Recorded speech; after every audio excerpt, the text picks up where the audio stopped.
Parliament, politicians, kings, queens, and lords and ladies, whatever, Trevor, who cares about them? Well, once in a while, a really decent one does come along and kind of turns your head like you turn mine. This man has served four terms as a Member of Parliament in North West Leicestershire. I am honoured to bring on the one and only Andrew Bridgen. Good morning, sir. And good morning, Danny. How are you? So good. I'm so happy to meet you. One of the main reasons why I came across your lovely self was because you went to visit my beautiful friend who's been abducted, kidnapped, and imprisoned, the one and only Dr. Rainer Fulmich. Can you tell me what came about you deciding to go and actually visit him in prison in Germany? Well, I I was interviewed by Reiner a few times in the past. I was aware of his situation and how he was basically abducted away from his wife in Mexico on the ruse that he had to renew his passport at the German consulate, and he was bundled onto a plane and basically has spent the rest of when he was brought back to Germany, he's been in prison for over 2 years. Um, and he's been accused of embezzlement and fraud. But he was kept in solitary confinement for 6 months in a prison. And it's clear that the way he's being treated, he's a political prisoner for his views on the COVID response, and in particular the COVID-19 vaccines. So I have a lot of empathy with his situation. And it's, I think what the authorities try and do is lock people away who they consider to have views they don't approve of, who've got a platform. And Reiner did have a platform because I believe it was Reiner's legal firm that exposed the Volkswagen Audi diesel emissions scandal. So he's got credibility. And when he started talking about his concerns about the safety and efficacy of the vaccines, he's clearly a danger to the German state. So I think what they really want is for people to forget about people like Reiner.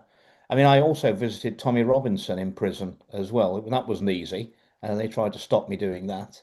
I've it's amazing, Danny, that 5 years ago I didn't know anybody who was in prison, but I've actually visited four lots of my friends who are in prison over the last 5 years since the world went mad. And I didn't think we should let the authorities silence and make people forget about these people. And so I undertook to travel to Germany to go and visit Rainer Fulmich in prison and bring some publicity back to his case to try and help to get public opinion behind a campaign to get him released. Um, and it was quite a journey. So it was four car journeys, um, two train, four train journeys, five train journeys, six train journeys, and two flights to go there and back. And it took about 48 hours in all because it's in quite a difficult to get to part of Germany, although it's not that far from Hamburg. Um, and unfortunately, when I got there, they only gave me an hour visit for almost 2 days traveling to from the UK with the timings to get there. Um, but Reiner's in better spirits than I thought he would be. Obviously, he's aged since the last time I saw him, and prison does that to people. But he's in very good spirits, and he's increasing the size of his legal team. He's got his appeal in, and he's also going to be putting in an appeal against the conditions in which he's been held in custody prior to his hearing. You know, they normally hold people who have been accused of a falsely accused, in my view, of a white collar crime in solitary confinement. That's more, to me, what they do to political prisoners who they don't want other people hearing his views. Yeah.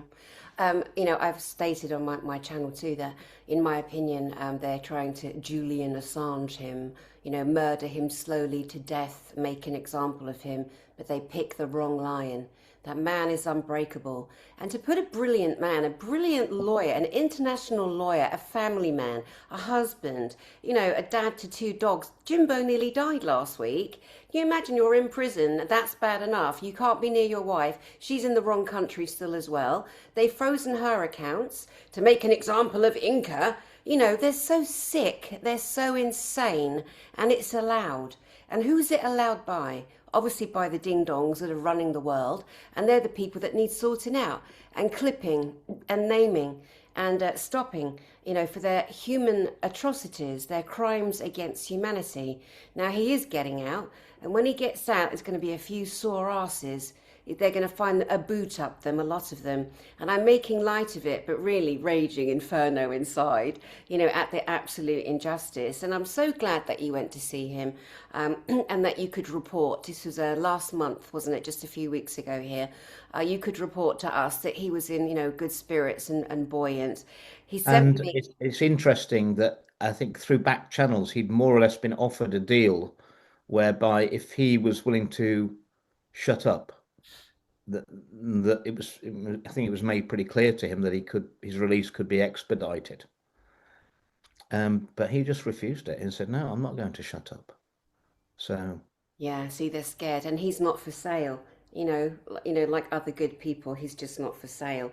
And he sent me a message last week. Of course, he can't. They don't let him use the phone. He gets 20 minutes a day, if that, to speak to his wife, or once or twice a week. So I Um, think it's 20 minutes twice a week with his wife only. right. And of course, when you've got an appeal going on, you need to speak to your lawyers as well. So they've made it as difficult as possible for him to take any legal action to rectify his situation, Mhm. which is not justice, is it? No, not at all. No, it's abuse. It's slow, deliberate murder. That's the plan. That's what they tried to do to Julian. I know it's a different political situation. He was in there. Julian was arrested for a pension, for releasing secrets. Ooh, spying, WikiLeaks. Ooh. Anyway, I hope Julian is doing well. And some silly woman said to me, "Oh, he's going to be in prison for years and years and years." Be quiet, Doris.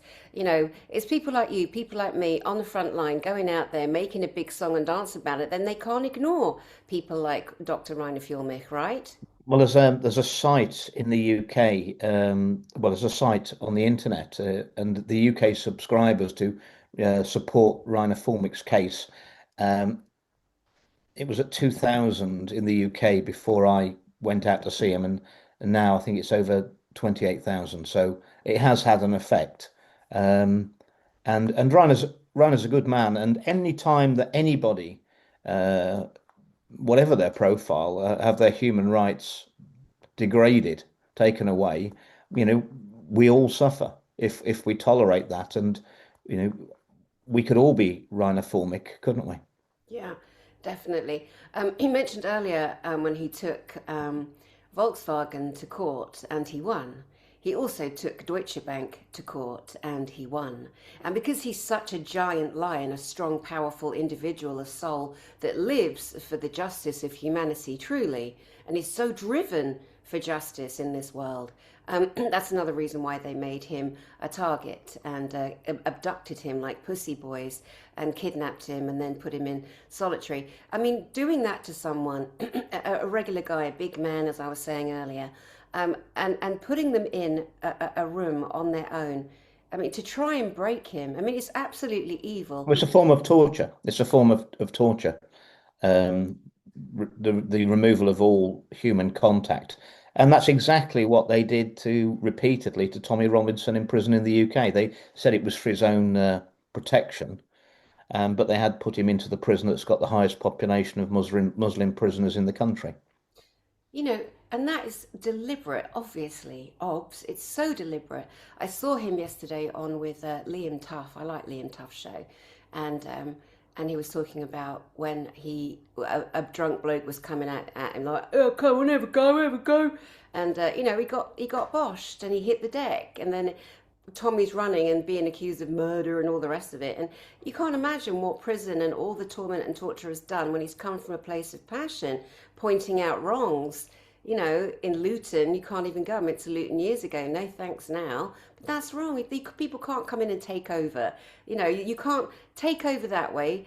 by aggressive, violent leadership, and you can't do what they've done to Rhino in prison, or to Tommy. I can't imagine how Tommy feels every day because there's a constant threat of being rearrested on ridiculous charges. Again, making him an example. To me, it's obvious they're trying to, turn us into a Middle Eastern country. I mean, it's no Well, joke. they can't censor all of us, Mhm. and what they're seeking to do is intimidate enough that people censor themselves.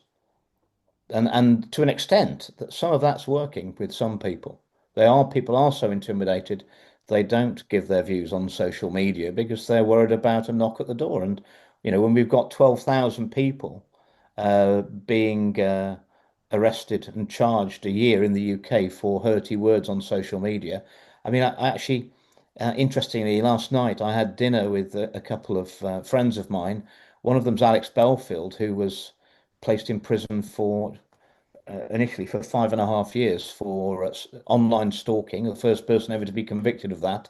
I mean, that was a travesty in my view.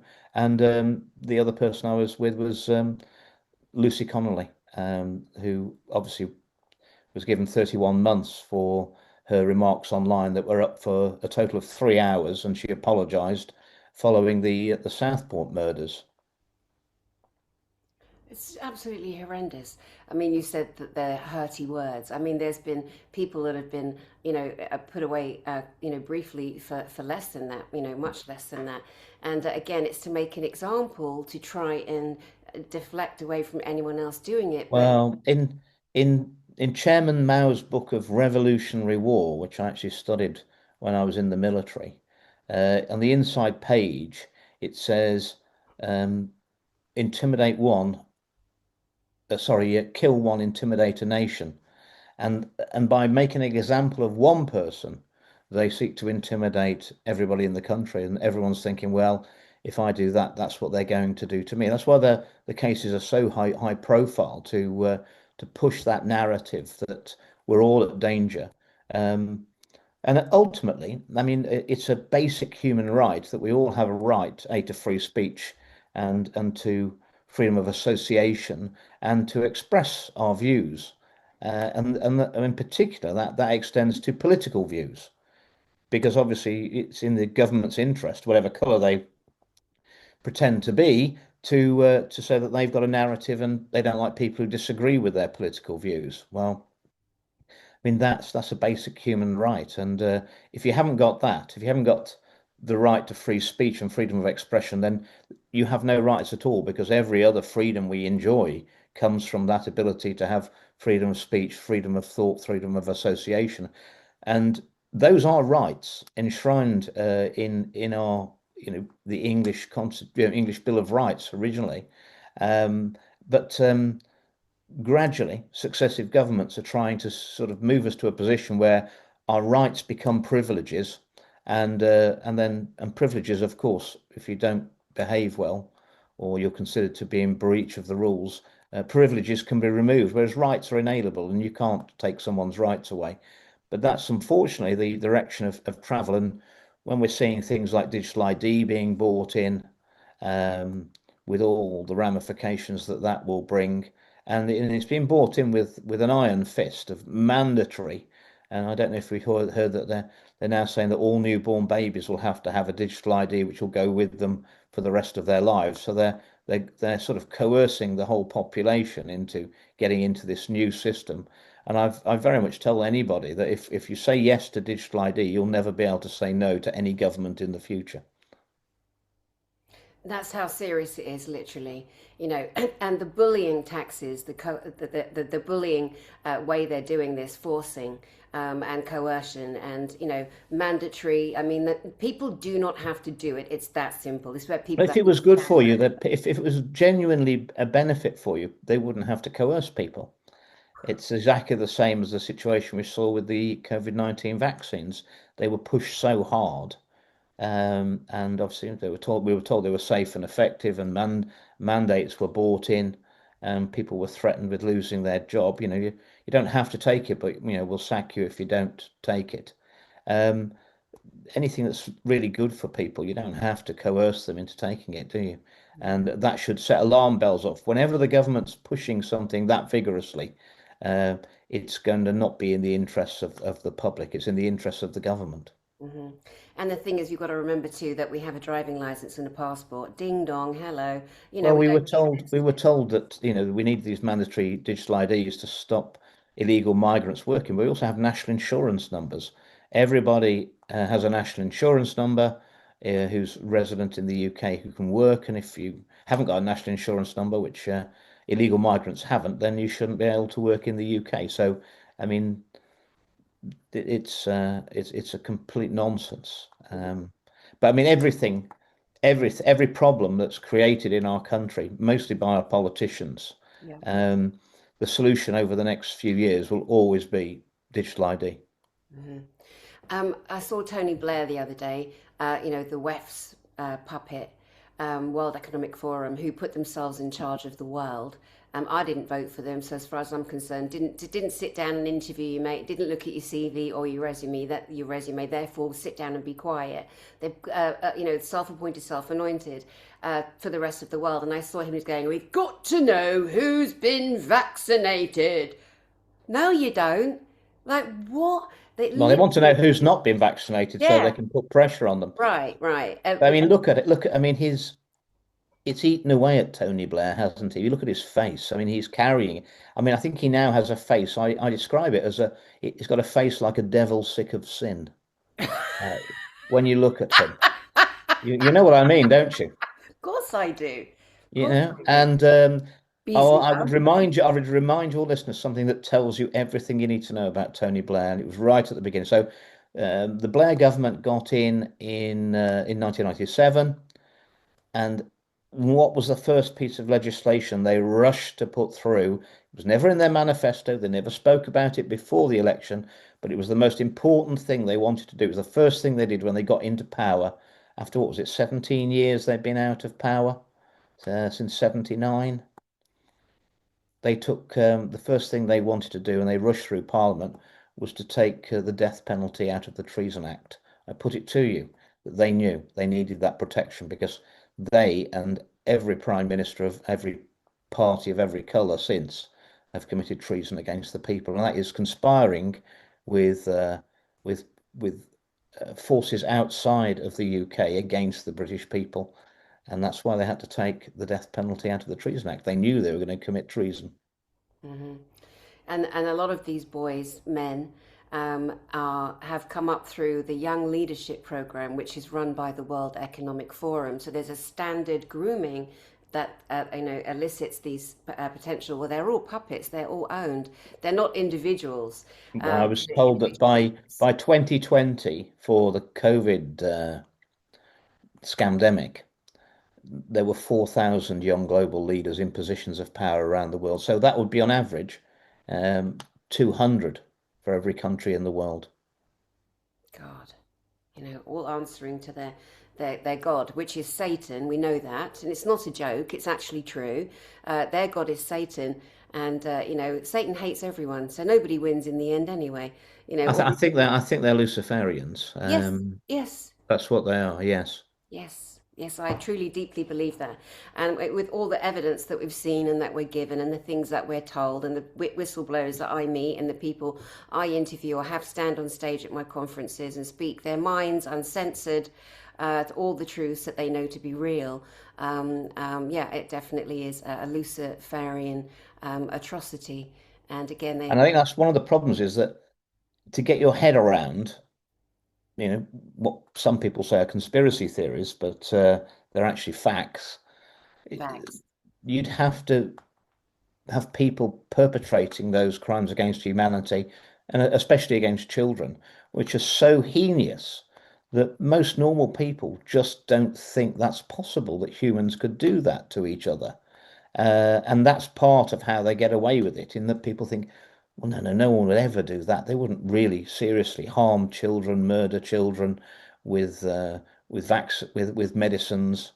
And people just can't comprehend it because most people don't think like that, but Hmm. they do. Hmm. Yeah, they do. The more suffering, the better, especially the children. And again, as we take our planet back, we, the people, take our planet back, and we sit those Muppets down and joyfully watch them entering prison, which will happen. Again, we have to speak these things into the field. We have to just stand strong and put that energy out there, because it will and is going to happen. Now, I wanted to ask you, I mentioned earlier off camera, like Andrew Well, Bridgen. I'll tell you a little anecdote. I upset my colleagues in Parliament after I'd spoken out and stopped the government from vaccinating the under fives down to babies of 6 months with the experimental vaccines on my own. And plenty of people knew they were harmful, but nobody else would stand up. And I was ostracised in Parliament. No one wanted to talk to me. In the tea room, in the tea room one afternoon, I sort of did a soliloquy so they could hear me, and I said, I'm thinking that someone had mentioned something across the room about you know prison numbers, and I said, well, we're going to have to really increase the size of the prison estate to accommodate all the people who've committed crimes against humanity during the pandemic and since and before. And then I thought about it and said, I paused and said, actually, probably we won't need a big, a big increase in the size of the prison estate, because probably most will have to be executed. And that all went very quiet in Parliament at that point. Wow, goodness, well, good for you. See, you're a good geezer, you're a good guy. And what I was about to say is, Andrew Bridgen, when are you going to run for presidency to be the Prime Minister of Great Britain, sir? Well, it doesn't work like that. In the UK, we have a system where the Prime Minister is not voted for. He's under convention. He's the person who controls the party. He's the leader of the party that's got the most number of MPs. Um, what I can tell you, having spent 14 years inside our parliamentary system, that the system is not working for the people. It doesn't work for the people. It works for the people it works for, and that is not the people. And you've got to bear in mind that the sort of system of governance we've got, and when I've met the last 10 prime ministers, and they're not impressive. Um, I probably played a part in getting rid of three or four of them who were doing things that were not in the interests of the public. And we never got an option of a good one, really. You know, the whole system is rigged against the people, and anyone who's playing in that system, I think it's pretty much impossible to win. We do need a new system of governance. Um, and do you really think that the system that's got us into the mess the country and the world is at the moment, that system isn't going to get us out of it? It's put us into it. Um, and and the corruption is endemic. I think that all of our institutional barrels, not all the apples in all the barrels are rotten, but all the apples at the top of all the barrels are rotten, to a point where then any apple that wants to rise to the top of its barrel, it has to be willing to rot. Um, and you've got to imagine that these institutions have been corrupted a long time ago. And one of the major jobs of anyone who's heading up a corrupt organization, I mean, they've got to ensure, Danny, that when they retire or move to another job, one of their major functions is to ensure that the person who takes their job, they've got to be at least as corrupt as they were, otherwise the game's up, isn't it? And it's been going on so long that all of our institutions are very, very corrupt. And we've prided ourselves, and we've all fallen for it over the years, that we're not a corrupt country, and all these other countries where, they have to, pay a policeman £10 on the street to get out of a speeding fine or whatever, that they're all corrupt. That's all very low level compared. The corruption in the UK is much higher level. It's much more insidious, and I'm afraid that has it's corrupted our politics.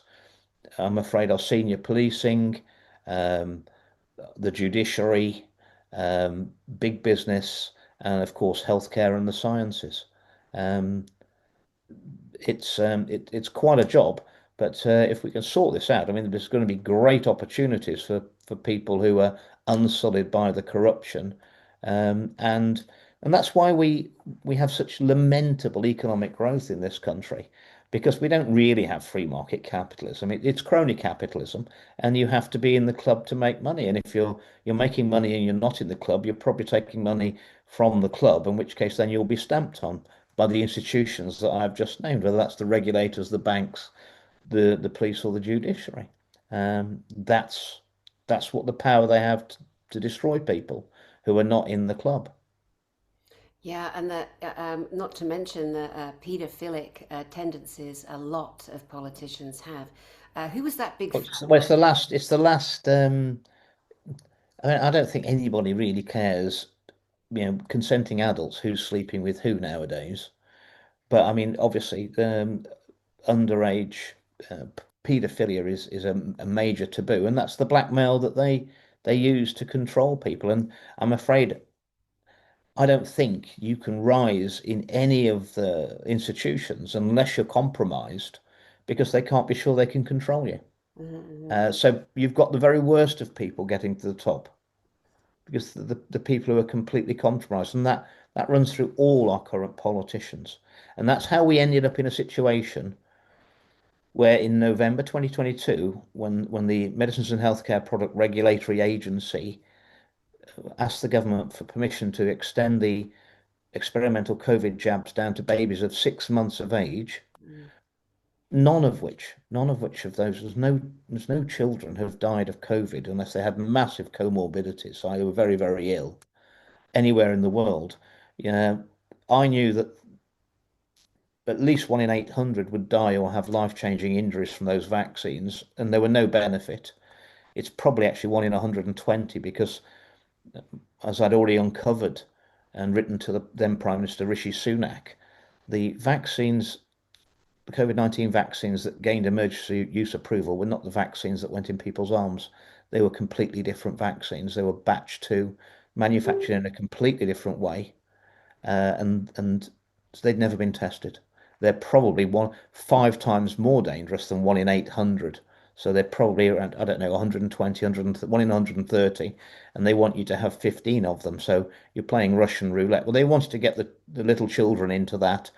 I went to colleagues who I'd trusted and known for more than a decade and campaigned on various things, including Brexit, together.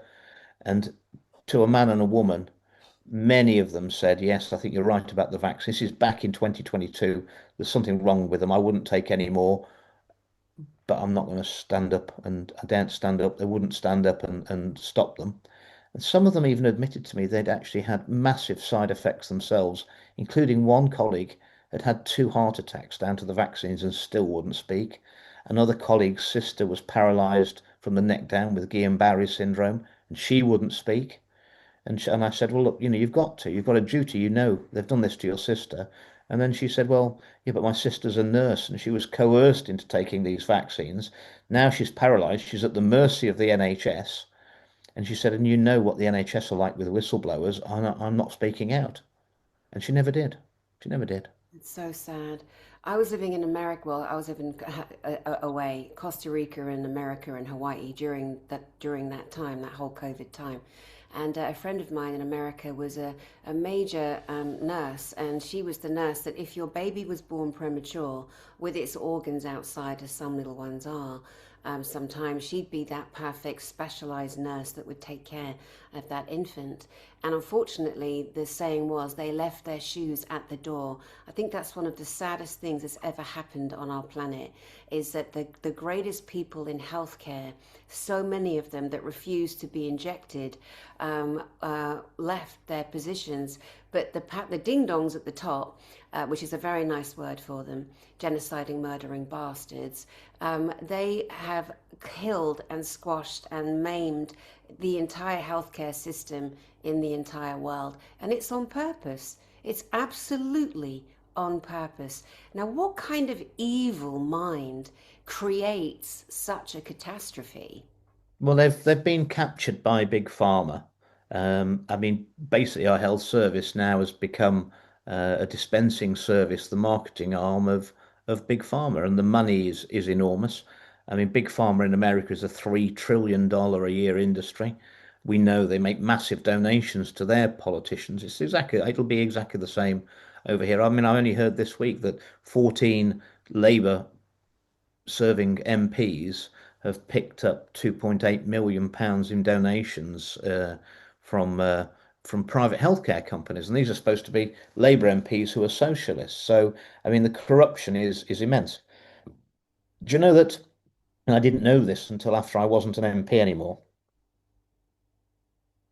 A sitting MP can have a donation from anybody as long as they say it's to help you with your work, and they don't pay any tax on the money. And it can be any amount of money. So you can have Pfizer or Moderna or anybody else making a donation to a sitting politician, and there's no tax to pay. Can you think of anybody else who has that privilege? I mean, it's basically a bribery charter. And of course, you know, I'd uncovered, so I'd written to Rishi Sunak pointing out that the vaccines weren't the vaccines that got emergency approval. They were completely different with a different risk profile. And then we saw that when they were rolled out. Uh, and then obviously I found out that Rishi Sunak himself was in control of 11% of the Moderna shares from 2016. He'd invested $500 million in Moderna in 2016 when they only had about 10 staff and no products. Very brave investment. And that was held in a fund he co-founded in the Cayman Islands called Theleme, which just happens to be a very similar name to Aleister Crowley's satanic child sacrifice cult, which was Thelema. But that's just a coincidence. And I wrote to Rishi Sunak, I think it was on the 26th of January last year, a letter before action accusing him of crimes, including the financial interest in Moderna. And his legal response to that letter was the perfect opportunity for him to rebut the allegations that he had a financial interest, a massive financial interest in Moderna. And he was chancellor, and he gave Moderna then massive contracts for their experimental mRNA technology. He then gave them £1 billion of grants to build a new factory in Oxford to manufacture in the UK, and he gave them contracts for 10 years for a minimum of 150 million doses of their mRNA for 10 years. That sounds like a gold-plated contract for a company which he had an 11% interest in while he was Chancellor of the Exchequer. And he couldn't rebut those accusations in my letter. And despite all his hundreds and hundreds of millions of pounds of personal wealth, he put in his letter that since my allegations were against him while he was in office, the government legal department will be fighting his case against me. So he's going to use taxpayers' money to fight me. You know, the way you laid that out there, so many people have watched, what they And that's unfortunately. unbelievable, but that is all true. And that's what I was going to say. What you're talking about is completely true. You can back it up. You come with receipts, names, actual situations that you physically were involved in with members of government here in Britain, some still active in active duty. And, but the people that were, the brainwashing, oh, that's a conspiracy theory. I think a lot of Well, people, if you or I had done something like that, I mean, we'd be we'd be locked up, wouldn't we? well, of course, of course. Well, quite rightly so, if you're in that level of corruption. Um, but I mean, it goes into our policing. Over half of all the crime in the UK now is fraud, and the police budgets, they only allocate 3% of their budget to fraud. And I'll put it to you, that's because all the fraud goes actually the people perpetrating the most fraud in this country at the very, very top of our country, and they certainly don't want any police investigations, even into low-level fraud, going anywhere. You know, the the fraud is always often at the top, led at the top, and they have their fall guys and their patsies that do the Well, time, of course, they and do the fraud's crime. now all supposed to be coordinated through something called action fraud. You've heard Right. of that? No. Well, yeah, it's run in London from the City of London by the City of London Police. Well, who do the City of London Police work for? They work for the banks. And I'm afraid I've got damning evidence that a lot of the biggest fraud in this country is actually perpetrated by the banks themselves, and of course they're funding indirectly the police force that handles investigating all the fraud. So you've got. I mean, I was told that the highest fraud investigators in the country are at the National Crime Agency. And I've been in the National Crime Agency. I've met with Lynn Owens, who was their head when I was reporting people in Leicester for paedophilia a long time ago, and nothing was ever done about it. That's where stuff disappears when it gets to there. Well, the team of supposed to be most qualified fraud investigators are at the National Crime Agency, and I was told the whole department is sponsored by Lloyd's Bank. Just so So I unbelievable. mean, you've basically got you've got the gamekeepers being paid for by the poachers. Hmm, hmm. I mean, Yeah.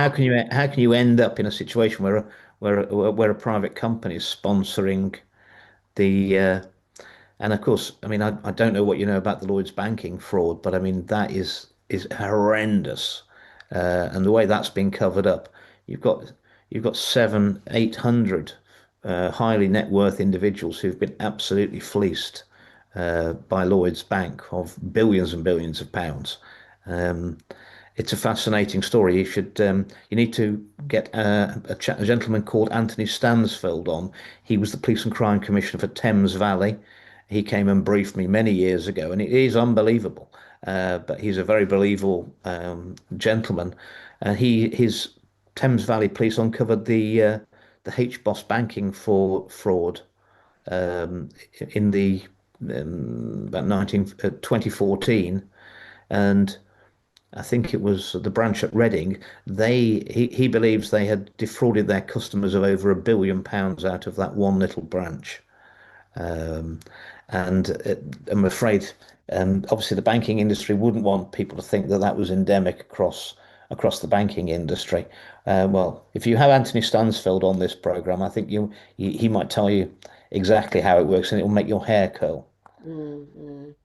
But probably won't be shocking, because we're so, not that you become immune to it, but it's so beyond disappointing. Sometimes I can't even elicit an emotion or one that matches, because people are so disappointing in these positions of power, in this gross grooming that's been going on for absolutely decades, in this, you scratch my back, I'll scratch yours, Well, this well, constantly. I have I think I can demonstrate how that's ongoing.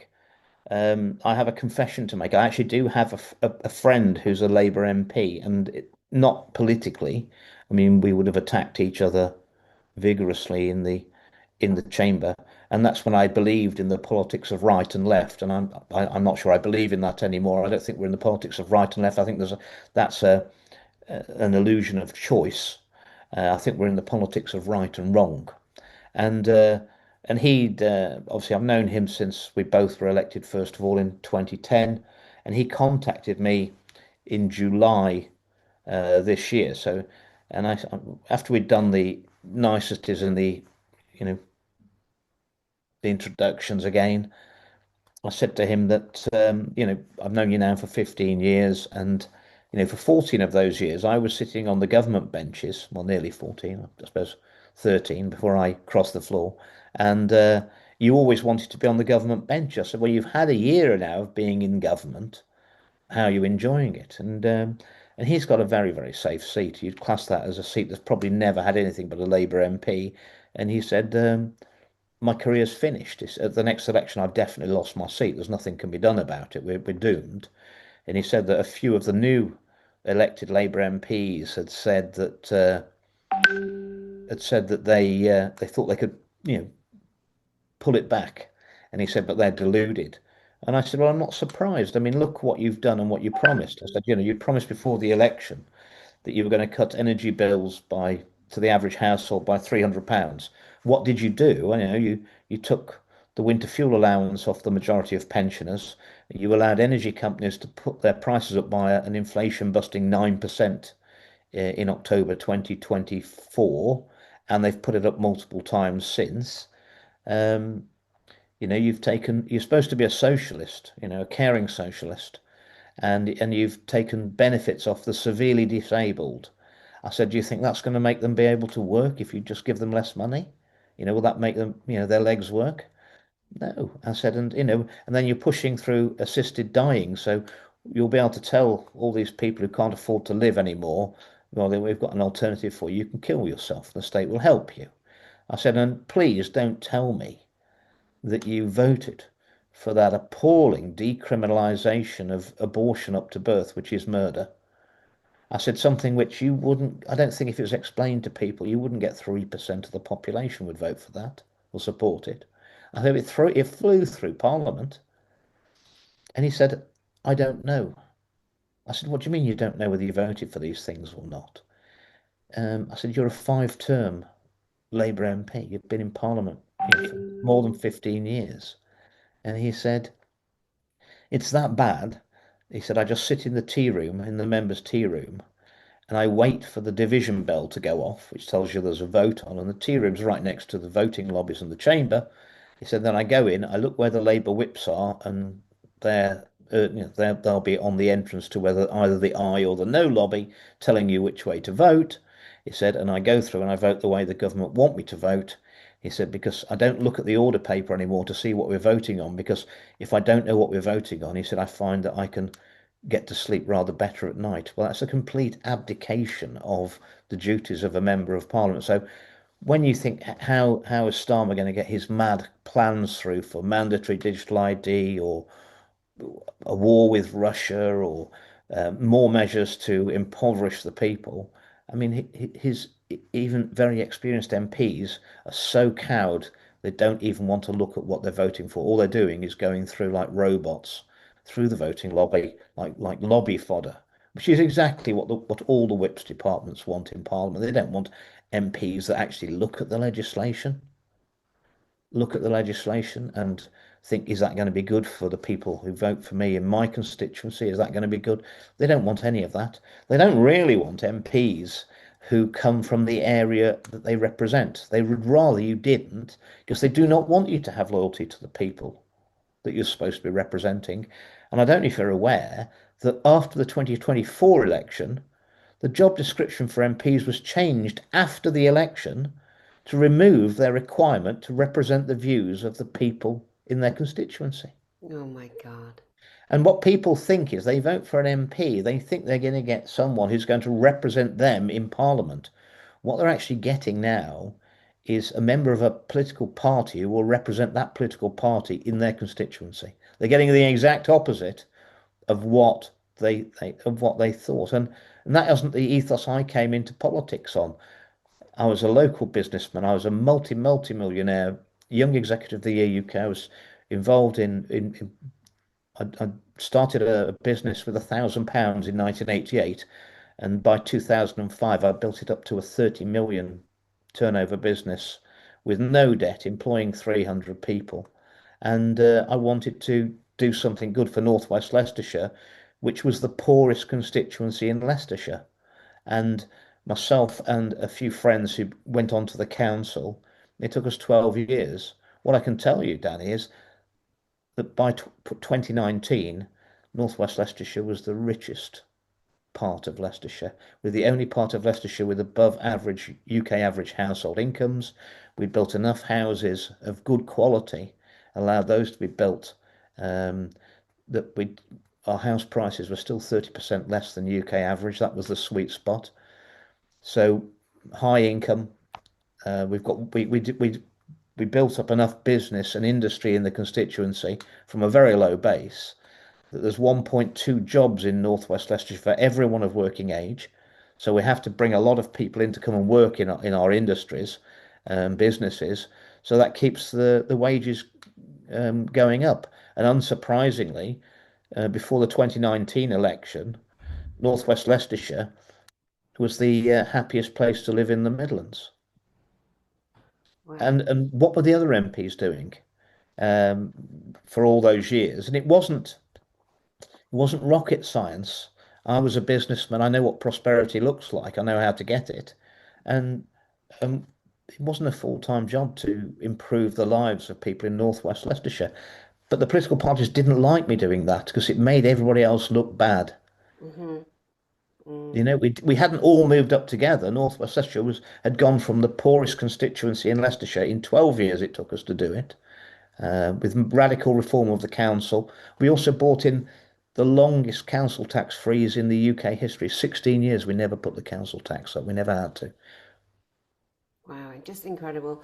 I mean, what a long list of kind of accolades and things that you truly deeply tried to do. And I saw you online the other day. I'd say TV, but I only watch what on my laptop.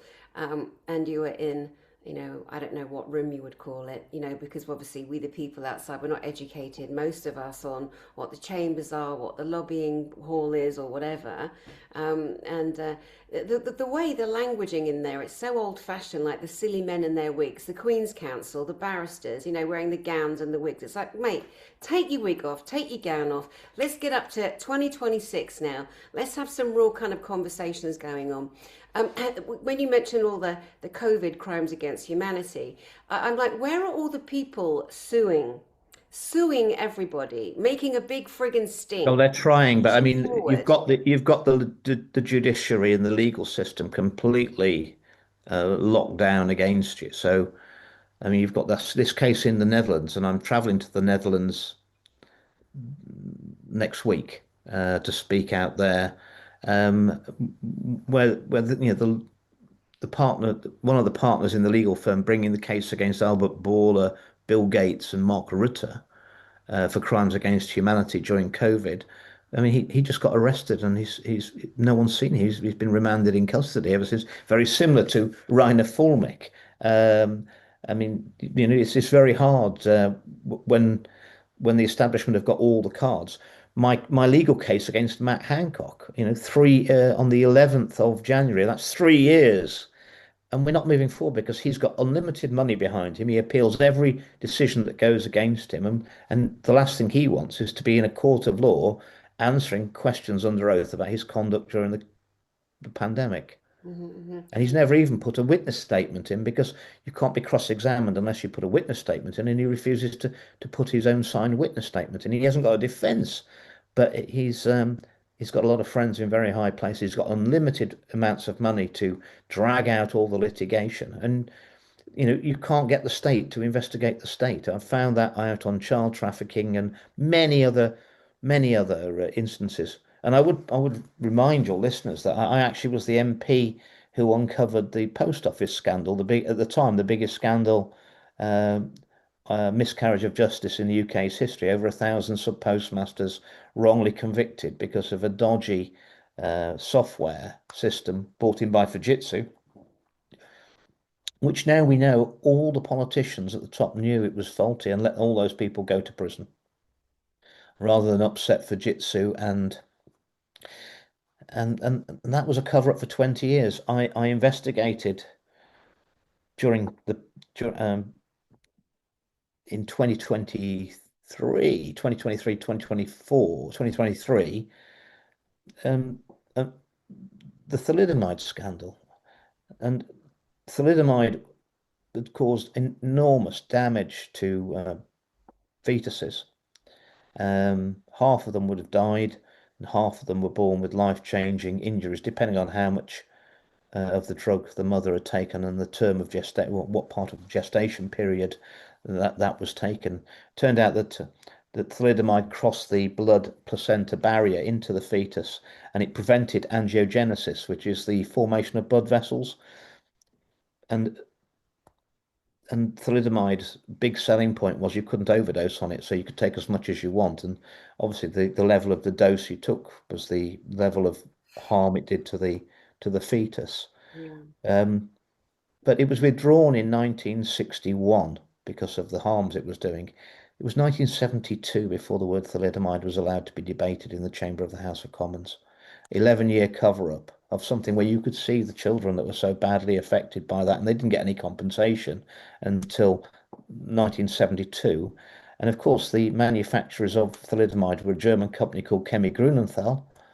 And history shows they employed ex-Nazis in their research department. They were the ones that produced thalidomide, and they negotiated immunity from prosecution for setting up a fund of only £3 million of compensation, which was less money than they'd made from the drug. And I would also state that the marketing slogan for thalidomide was safe and effective. Mm. That was the marketing slogan. And after that, because of the thalidomide scandal, big pharma's not allowed to say that their products are safe and effective without many caveats because there are always side effects. And Mm. it was down to thalidomide. But during the pandemic, it wasn't big pharma that said they were safe and effective. It was our politicians and our health regulators and the doctors and the scientists. They got to go on television and the celebrities because big pharma would not have been not legally allowed to make that claim. But the marketing agents were other people. Yeah. And that was wrong. That was just so wrong. So bad. So bad to coerce people into seeing their favorite influencers, actors and actresses and celebrities and being, mind numbed into going, well, if it's safe for them, Jennifer Aniston did it kind of thing, Well, there's Wait. well also they used the psyops on people, and I would just out of coincidence, and there was a lot of coincidences in my life. The degree I did at Nottingham University a very long time ago was in biological sciences with biochemistry, specialising in virology, genetics, and behaviour. Um, Amazingly, just what I would need later in my life, apparently. Um, well, the psyops was when you can get people scared, they tend to also go for herd mentality, i.e., they're confused, they don't know what to do. They will run wherever everyone's running. And if you can persuade them that the vaccine was the solution and everyone should run in that direction, then that's why you saw, and I think quite honestly as well, the government exaggerated the level of vaccine uptake to encourage that herd mentality amongst people who at the time were very scared and very confused. And when you actually look back at some of the propaganda that was put out, I mean, it's astonishing now, but it seemed quite reasonable at the time, I think, because of the psychological operation that was being used against the people. And quite honestly, it's never stopped. I mean, we've gone from one disaster to another. It's, the climate crisis, the Brexit crisis, the COVID crisis, the Russia crisis, the Ukraine crisis. I mean, everything's a crisis.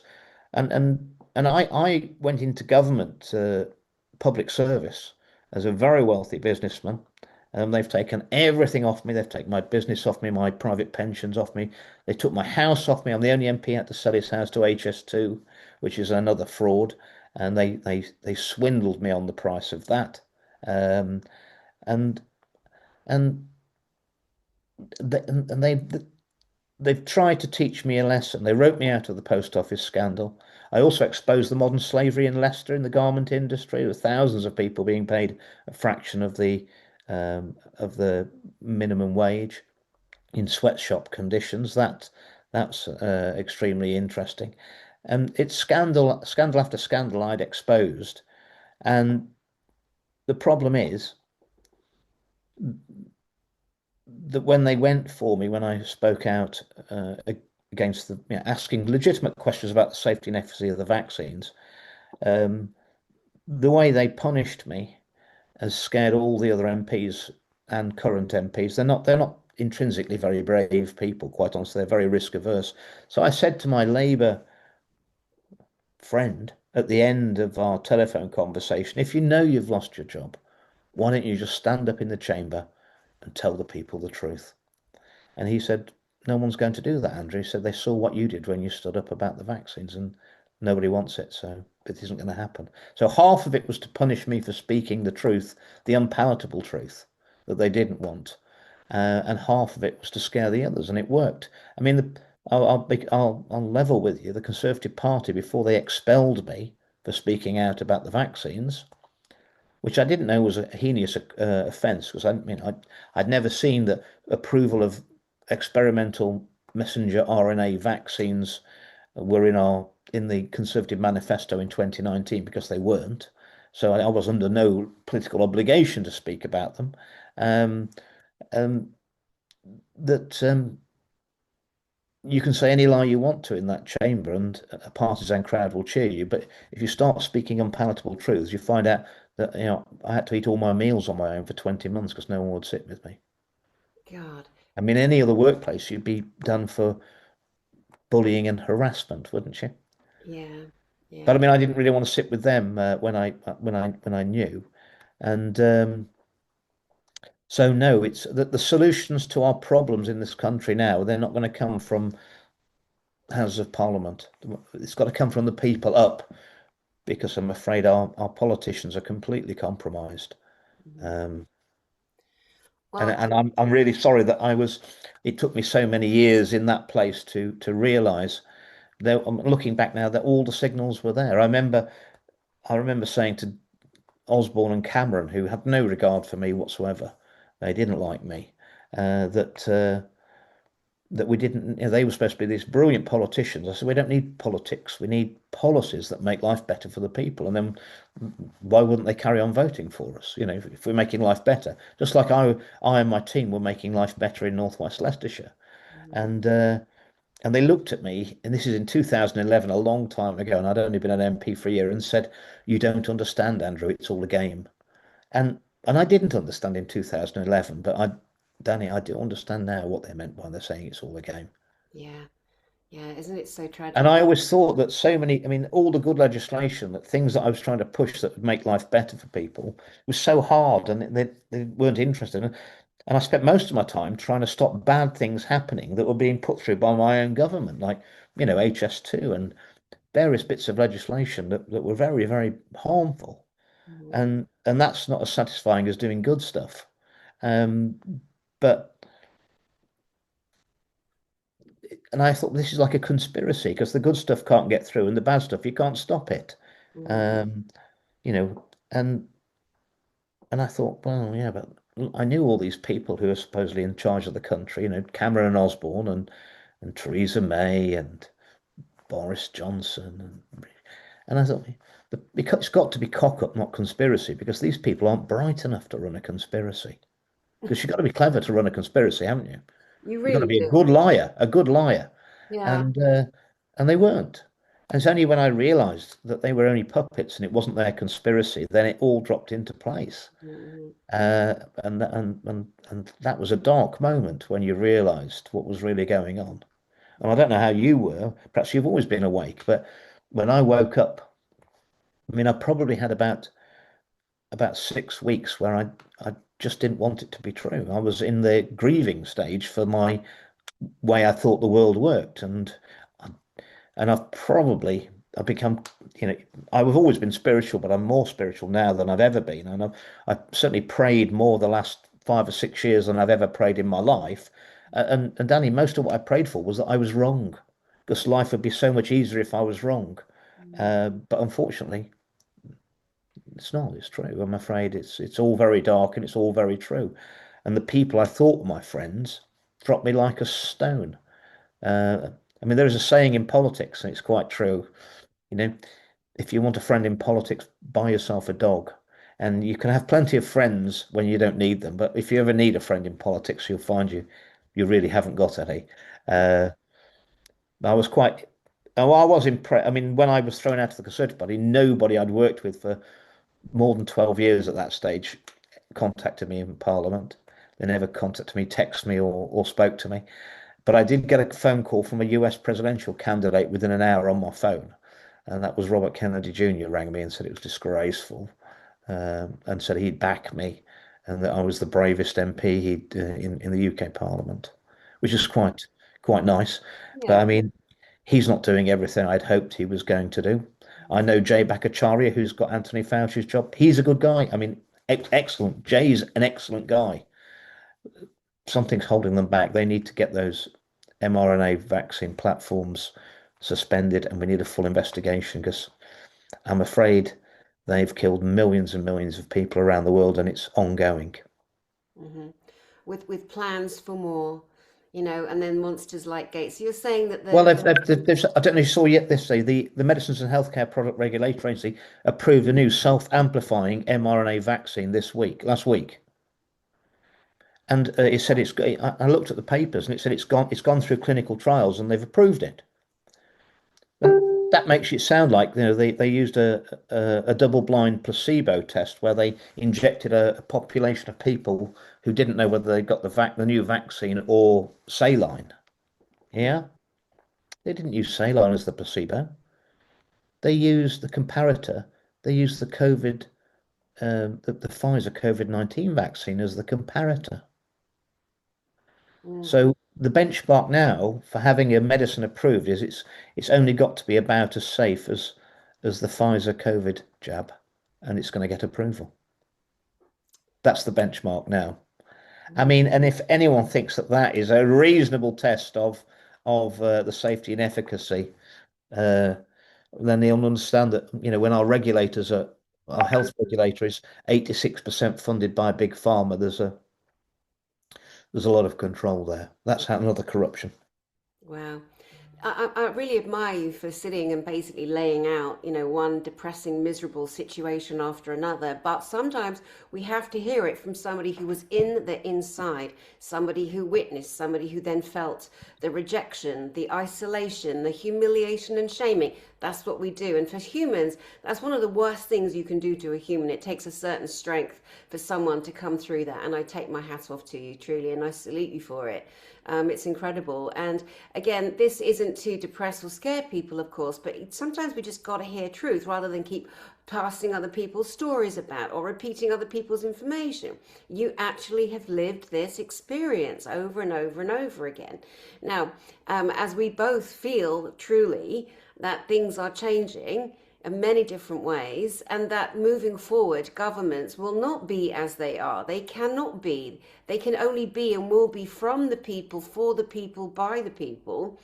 And that's not a statement coming from nowhere. That's a reality, and that's what people want. So people need to step up now, stand up now. Like I told you, I interviewed Sean Battery yesterday. He's going to run for Mayor of London, and just has more loving ideas. And he's an older man, as in not a young guy, an older guy, but with a real deep passion. And he really did get to people in a good way in that interview that we did. And it's just seeing somebody He with, is genuine. He's a genuine guy. I think he really wants to make a difference. yeah, Well, I yeah. mean, people have got to accept the current system of governance has failed. It's got us into a big mess. If I had the ability tomorrow, what would I do to make things better? I'd move us to direct democracy. You can't trust politicians; they're very corruptible. The party system it makes it even more corruptible. Um, Democracies is from the old Greek, isn't it? Demos is the people and kratos is the power. Well, how powerful do you feel? You're not. The power is with the politicians, and it's with the people who control the politicians. It's not with the people. Direct democracy, I would immediately get rid of the House of Lords. They're useless. That's the House of Cronies, where you reward people who played the party game. And to get on in politics, you have to do what's good for the party, not what's good for the people who elected you, as I discovered. Um, so that's where they reward those who've done that. Which you've got the worst people of all, mostly in the House of Lords, not people who. And how many of those have spoken out against any um, of the crimes that are being committed against the people over the last 6 years? No, none at all, I would say. And they don't even have to stand for election, so they're in the ideal position to speak out. Um, so I'd get rid of them. I'd halve the number of MPs. I would double the pay, but remove ministerial pay. If you have to be paid an extra 100 grand to be prime minister, you're not more than an MP's twice an MP's salary. You're not necessarily the person that we want running the country. I'd make it so that people could only be in Parliament for a maximum of 3 terms to get rid of the professional politicians. Mhm. Um, I As part of the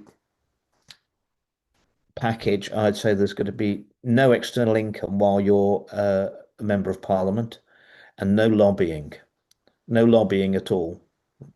Um, and the House of Commons would become for developing potential legislation, which would have to be put to the public in a referendum every 3 months, and the people would actually become the second chamber, and only laws that were approved in a vote of the public would actually come to pass.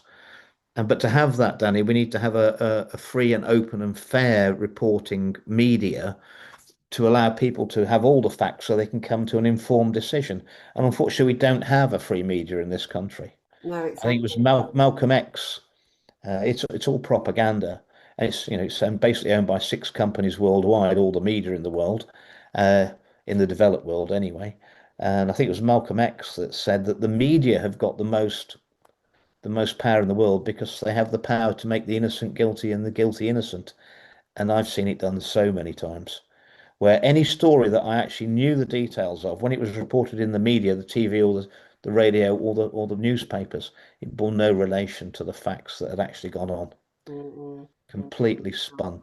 Wow.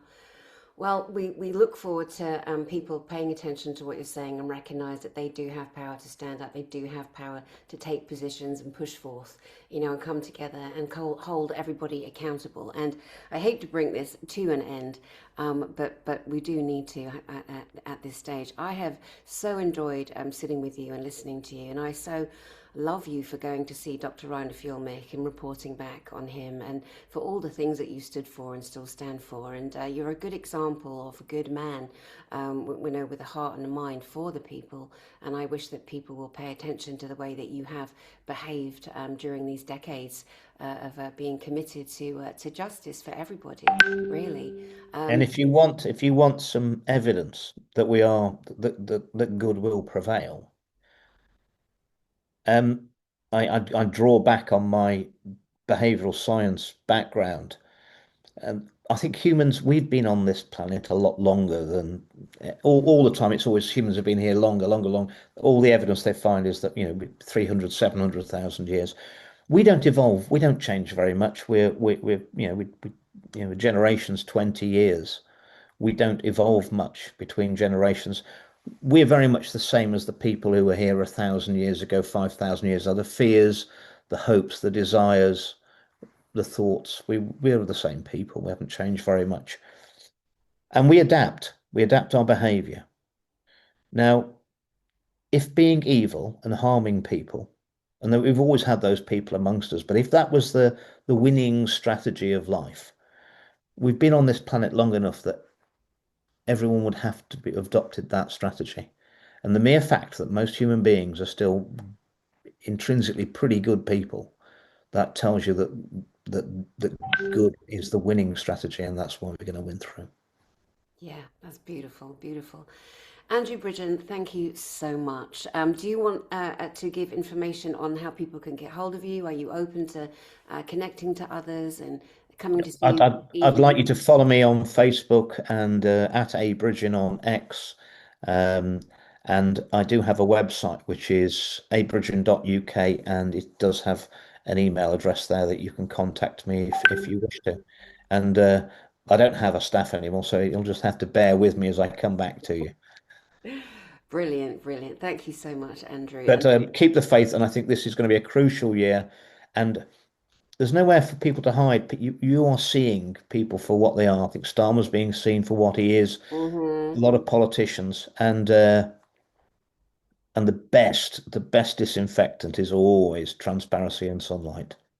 yeah, yeah, Okay. always. All right, mate. Happy Thank New you. Year and God Happy New bless. Year. You too, darling. You too. And thank you to the audience for watching. My name is Thank Tony you. Henderson. Send you love from my heart to yours, and we'll see you soon. Thanks, Andrew. Bye bye.